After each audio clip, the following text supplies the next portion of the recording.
Thank you, Dennis. Good evening, beautiful souls. Thank you for attending the event tonight. As I stand before you on this beautiful red carpet, I am completely full and filled with gratitude. Not just for the glamour, but for the opportunity to speak on mental health. I'm speaking from my heart. And as I run for Miss Universe Canada this year, I'm not just here to wear a crown, but I'm here to carry a cause. I'm using my platform to break the silence around mental health and remind people that real strength doesn't come from perfection, but it comes from authenticity. And healing begins when we stop hiding and start honoring our truth.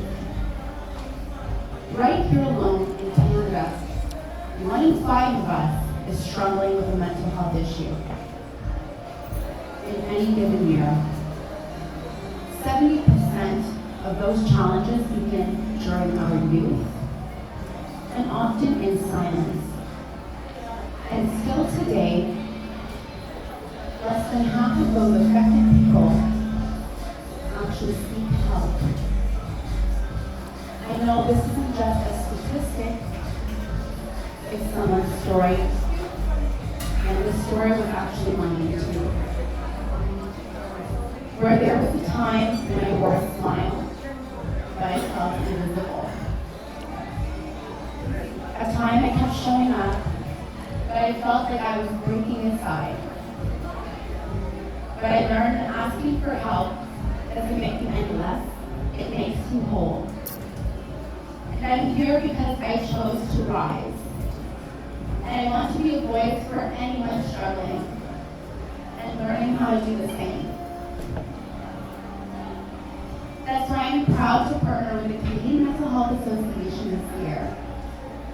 Their work truly creates hope, their resources save lives, and their message is simple but yet so powerful. You are not alone. So tonight, I dedicate this moment, thanks Dennis, I dedicate this moment to every person who's ever felt overwhelmed, anxious, or alone. And I ask each of you to take this message with you. Check in with each other. Talk openly about your mental health. Lead with empathy, not judgment. And if you are struggling, hear me clearly. You are not alone. You are worthy. You are needed. And your story still matters. So let us walk this red carpet tonight, not only in elegance, but in purpose, in solidarity, and in your truth. Let's be a new generation that doesn't just talk about mental health, but we are fighters and we will fight for it. Because at the end of the day, the most powerful thing that you can do is walk in your truth. So thank you so much for listening. Thank you for attending, for caring for the cause, and showing up to support us all on this journey. Thank you for the attendees, the sponsors, for Mayor Kevin Ash, the Minister of Mental Health and Addictions, for Paul, for all the supporters, Jordana, Samantha, my family for always participating and supporting in anything I do, my mother as my backbone, and let the show begin. Thank you. Thank you, Victoria. A big round of applause. So beautiful. Thank you. And you are very beautiful, just so you know. Here we are. We are actually now honored to welcome some honorable individuals. First up, the man who's helping reshape how we talk about mental health across Ontario. Please welcome the Honorable Vijay Anigasalam, Associate Minister of Mental Health and Addictions.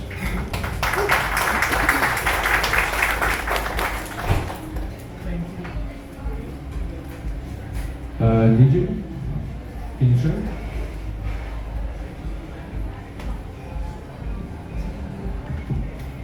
Thank you so much. Good evening, everyone. How's everyone doing?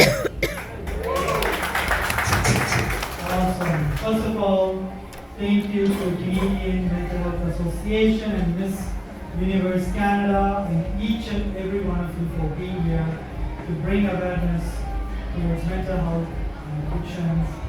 And also I would like to thank Victoria for organizing this and also choosing to bring awareness about the most serious issues, not just in the province, across the nation. So thank you, Victoria, for the leadership and the courage that you have to stand up here and represent the region and everyone here.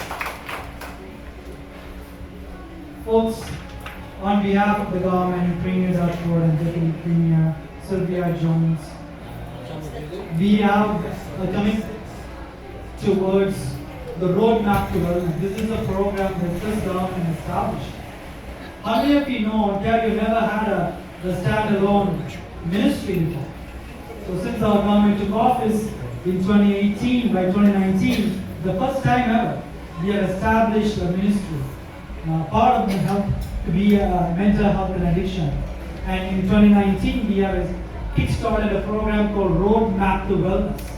This is a program to expand mental health access, to have a more comprehensive and compassionate services. Most importantly, I'm sure everyone will agree with me, timely mental health services for young people, seniors, and everyone in between. And that's why this government has committed $3.8 billion, not million, $billion toward this program, Roadmap to Wellness.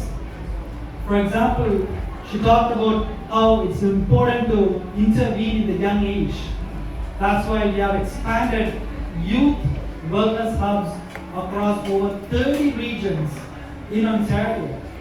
Youth wellness hubs is a low barrier, importantly, stigma-free environment for young people to go get mental health, social services, even employment services, to have a mentor and coach. There are some facilities, basketball facilities, make sure we bring them in without any barrier, without showing any stigma. So the early intervention meaning there's a long-term positive impact on our young generation. And that's why we expanded these across the province over 32 regions. And we're also investing in one-stop shop, a virtual digital mental health in-person consultation, whether it's step up, step down program, before or after the intensive hospital care. There is a way to integrate our people, our community members into the community mental health services. And recently in the 2025 April, our government have invested additional $550 million towards heart hubs.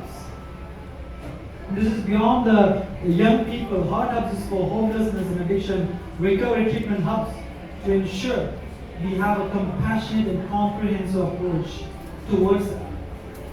To offer net new mental health social services and incorporate, let's say if someone, I'm sure everyone in the family, everyone here in Ontario know the pain of their loved ones going through either mental health addictions. So that's why we have to look at this in a very human point of view. We have to give a hand up for those who are struggling with either mental health addictions, and make sure they reclaim their life and bring the dignity to integrate back into the society, back to the family, make sure they become employable so they can go back into the communities. And that's why we have additionally added $550 million towards heart hubs across the province. We are on our way to establish 28 net new heart hubs in the province. I'm sure you all heard about how there are a lot of calls coming to our government through 911 calls. But what we have integrated is, when there is a 911 call, when there is a law enforcement deploying, we want to make sure if this call is related to mental health, we want to provide the help first service first hand and then look at the justice first service. so that all the law enforcement here in Ontario are trained on to look at the calls in the mental health first. If they are deployed in a situation, offer the mental health support first, then go on to look at the justice side of the job that they do. And that's why we have introduced and invested millions of dollars into mobile crisis response units. And these units, a lot of boots on the ground, but they are trained to look at into the lens of mental health. Every program, every hub, every mobile crisis units are designed, like she mentioned, with people in mind, in youth in mind, seniors in mind, to eradicate isolation for seniors, and overall to provide a compassionate roadmap to wellness. And that's why I'm proud that Victoria is standing up for the cause. That is so brave to take, but also this is the time of the moment to talk about mental health conditions. That's why we are here on behalf of the province and Premier to make sure that we stand with the community who wants to stand and raise their voice for mental health. Thank you again for CMHA, Miss Universe Canada, and of course Victoria for the awareness. Thank you so much. I want to give a good shout out to my friend Mayor, Pickering Mayor Ash. He's a huge advocate for mental health awareness and to recover those who are in addiction. I'm so proud that he's here as well. So thank you so much. Thank you. Thank you, Minister. Thank you very much for your time. And now, the man making Pickering proud, and possibly the only mayor with better socks than mine, Mayor Kevin Ash. Please come on up. Bryce?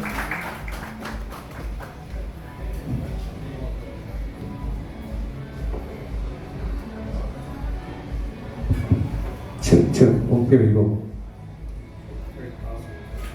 Well, welcome everybody to Pickering. I'm delighted to be here today. Can the Mr. Perfect Canada please stand up?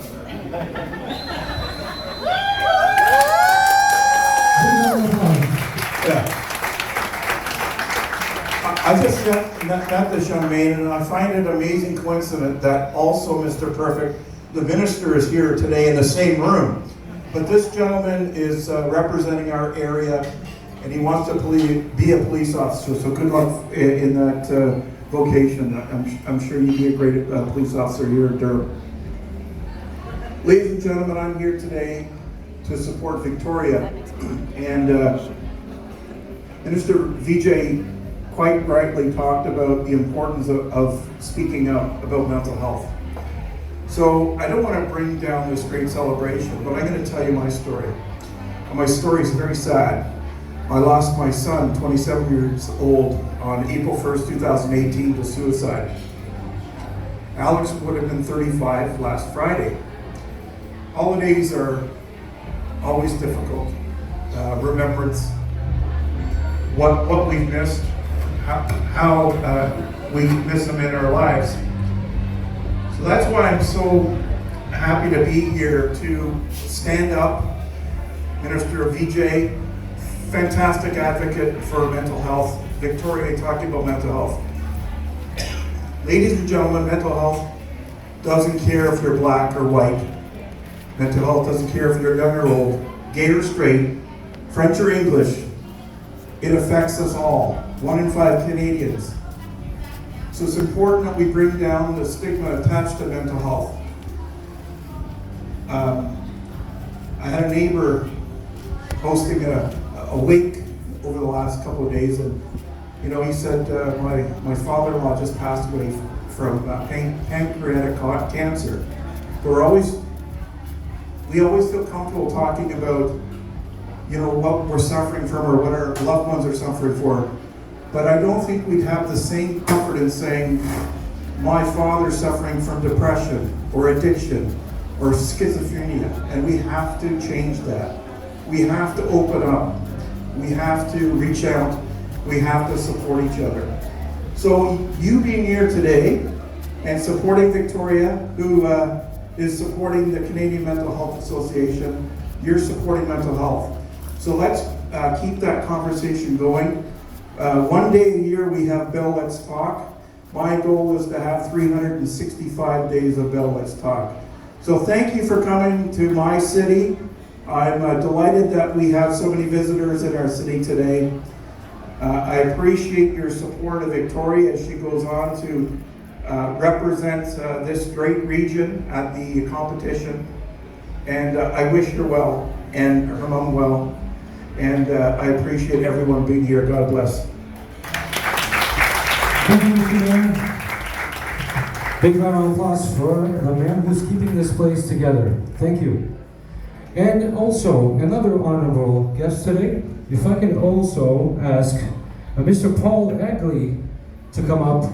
He is an author, accomplished author of a new book, and he is also a secretary of the Rotary Club of Ajax. Please come on up for a couple of words. A welcoming applause, thank you. Perfect. Bill. Thank you, Dennis, for the kind introduction. I think all of us here today are very happy to be present and show our support and admiration for Victoria, competing in the Miss Universe Canada pageant, and also for the work that she's doing to raise funds for Canada Mental Health Association. What Victoria is doing takes hard work, effort, and guts, and Victoria, we're all behind you here today. My name's Paul Egley, and when I retired from a career in finance and accounting, I took a rather odd turn for someone who's an accountant. I decided to become an author of mystery and suspense stories. So my books are kind of like being on a roller coaster. So you're up pretty high, and you're going to start coming down, and you're not too sure how you're going to get to the bottom, and you're not too sure what's going to happen to you. Oh, okay, thank you. Thanks a lot. And everyone catch the roller coaster stuff? Anyways, the idea is my books hopefully are entertaining, thrilling, suspenseful, and I'm here to just tell you a little bit about them. So my first book is called Propofol, and probably you're all scratching your heads saying, Propofol, what is that? So unless someone here is from the medical world, does anybody know what Propofol is? Nobody? Okay, well it's a general anesthetic. So if you went to the hospital in Ajax and you had to have your appendix taken out, they give you a shot of Propofol and you would be gone. You wouldn't feel anything, you wouldn't know anything, and that's it for you until you wake up. So my first book, the character in there, a lady gets a head injury, and the doctors decide the best treatment for her is to put her in an induced coma. That means knock her out, and they use the drug Propofol. So that's the kind of unifying theme for my first book, and it's about an international crime conspiracy. I won't tell you what it is because it's a pretty terrible crime. I don't want people to get, it's a little gritty. But if you read the book, I'm sure you'll enjoy it, and it's good fun. My second book is called Dad, like your father, and it's coming out, probably published in about 2 weeks. It's available on Amazon and Barnes & Noble, as is my first book. And Dad is a little bit different. It's also a suspense thriller, but it's a geopolitical context. And those of you who like Stephen King, it has a little bit of resonance of his kind of story. So if you like that atmosphere and that feeling, then you'd like my second book, Dad, again, coming out soon. So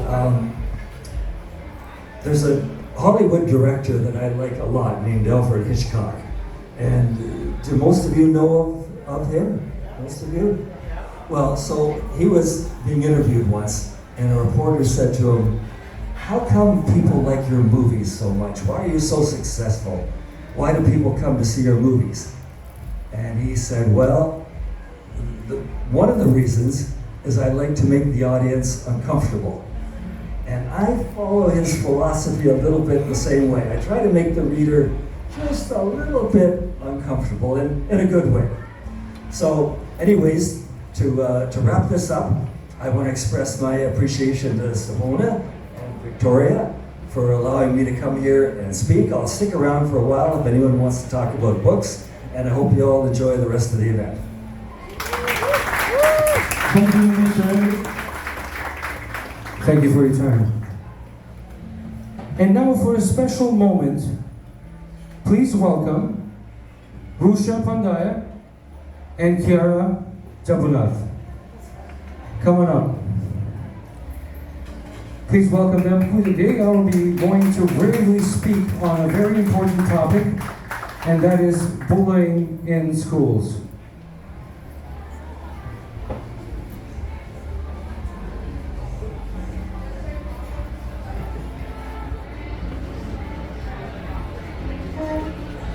Hey, Kiara, let's talk about school bullying. Okay, Risha, where do you want to begin with? Let's start with describing a bully. A bully is someone who intentionally does hurtful behavior. That's so true. There are 3 types of bullying. One type of bullying is called physical bullying. Physical bullying includes actions like pushing, punching, spitting, and kicking, what is a serious issue. Do you know what should be done if such thing happens to us? Yes, we should prioritize our safety and remain calm and move to a safe place.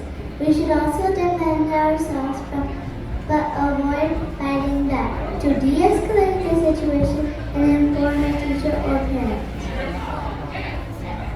Yes, that's exactly what we should do. But that is not the only kind of bullying that happens. There is also verbal bullying, like saying mean things, calling out names, and making unwelcome jokes.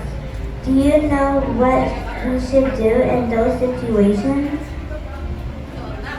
We should remain calm and try to ignore comments can be a good first step, especially with verbal bullying. And if it continues, clearly and firmly say, "Stop" is an excellent way to set a boundary. Talking with a trusted adult at home as they can help you figure out the next steps. That's a great response to verbal bullying. But have you heard of social bullying? Yes. Social bullying is not allowing you to be part of a group. Do you know what to do when someone will not let you make new friends? Well, first of all, it's very important to talk about it. Remember, not to lose confidence, and every problem has a solution. Please share your concerns with teachers and trusted adults. Try to talk with the bully and point out that their behavior is serious and hurtful. Reach out to your true friends who will support you. Thanks for sharing, Kara. This is so helpful. Remember, no one is perfect. And everyone is unique. So let's learn to be kind to ourselves and others. And kindness is contagious. Let's replace bullying with love and kindness.